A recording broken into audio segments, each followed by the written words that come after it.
All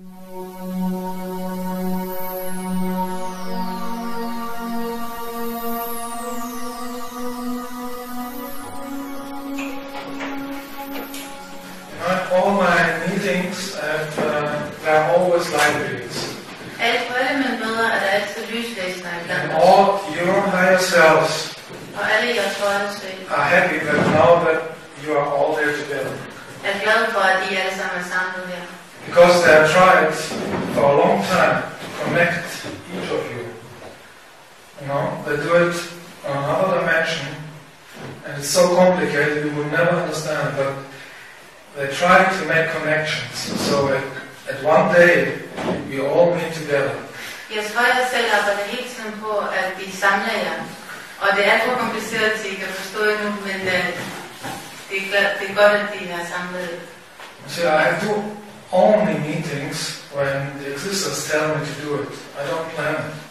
Jeg laver kun sådan nogle foredrag, når det er, at livet fortæller mig, at nu er tiden inden til at gøre det. Sometimes the people who have to come have to be prepared, even in the dream state, in the astral dimension. They're going through lessons, through seminars, through classrooms, until they are ready. And then when the day comes, they have the feeling, okay, now I have to go there.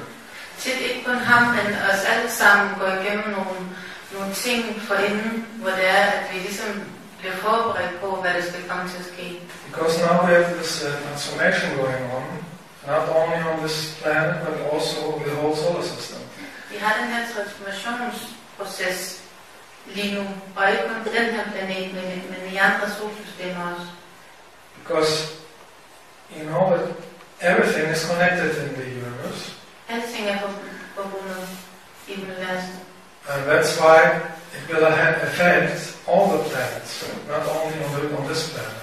Og derfor vil transformationen have indflydelse på alle planeter. This was in August. This is a mothership. Og det her var i august, og det her modet, her er brættet. And here is exactly between the plant. Og her er det lige mellem plantet. You see, they know, they can see what I can see. De kan se, hvad jeg kan se. When I was looking through the camera, they could see it too, with their mind. Okay. Og da jeg kiggede i kameraet, så kunne de også se, hvad det var, jeg så med mine øjne. And this was a small ship in the same day. The reason why I'm doing all this is there are a few points. First of all, the chaos on this planet. Grunden til, at jeg gør alt det her, så der er flere ting ved det. Is increasing because people do not live spiritual. For det første så er der kaos på den her jord, fordi at folk de har glemt deres spiritualitet. And so the reason for these meetings is to help people to become spiritual. Så grunden til sådan nogle møder opstår, det er for at hjælpe folk til at blive mere bevidste om deres spiritualitet.